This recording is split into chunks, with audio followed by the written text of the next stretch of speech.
Yeroo wayii markabni tokko dambalii galaanaa hamaa gidduutti qabame. Markabni kun guutumaan guututti caccabe. Imaltoonni achirra jiran hundi galaanatti kufanii galaanaan liqinfaman nama tokkoon alatti. Yeroo hundi dhidhimu namni tokko gargaarsa Waaqaa yookaan Rabbii isaatiin hafe. Galaanni kunis dambalii isaatiin dhiibee alatti baasee moggatti ofirraa darbate. Namni kun yeroo muraasaan booda bayyanatee ija banatee yoo ilaaluu jalqabu gamaaf gamana yeroo laalu lafa bishaan gidduu yookaan odolaa keessatti of arge.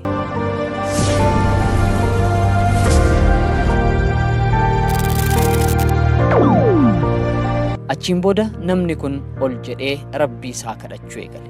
Akkas jedhee itti fufe. Yaa Waaqa na gargaari. Gargaarsa tokko naaf ergi jedhee kophaa isaatti dirmannaa barbaade. Guyyoonni dabarfatanii garuu gargaarsi tokkollee osoo hin argatin ture. Halkan bishaan maddii rafuun dabarsa. Guyyaa lammaffaa hirriibaa ka'ee Waaqa kadhachuu eegale. Ammas gargaarsa dhabeera. Haala kanaan kophaa isaa odola kana keessa jiraachuun itti ulfaatee jira. Jireenya haaraa eegaluuf murteessee mukaa fi marga walitti funaannatee goojjoo ijaarrachuu eegale. Nyaataa fi dhugaatii isaatiif qurxummii funaannatee goojjoo isaatti galee jiraachuu itti fufe. Guyyaa tokko yeroo inni nyaata isaatii fi muka ibiddaa barbaaddachuuf deemutti wanti inni hin eegin duubaa mudate.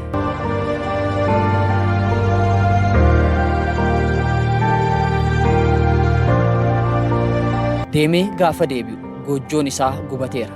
Baay'ee gaddee waan mataa itti qabatu dhabe. Aaree fuula samiitti garagalee akkas jedhe. Yaa Rabbi maaliin si godhe? Gargaarsa naa ta'e jennaan ni didde. Goojjoo takkittiin an keessa bulu na jalaa gubde. Maaliin si godhee kana mara na goota hedduu nama aarsita jedhee aara isaa Rabbitti hime.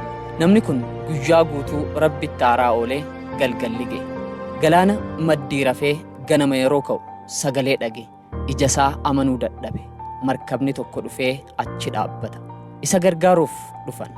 Fuudhanii markabarra baasan. Ajaa'iba! Kaapiteenii markabaa gaafate namni kun. Akkamitti as jiraachuu kiyya beektan jedhee gaafannaan kaapiteenichi deebisee bilbila ibiddaa arginee namni wayii as jiraachuu hin oolu jennee shakkiidhaan dhufnee jedheen.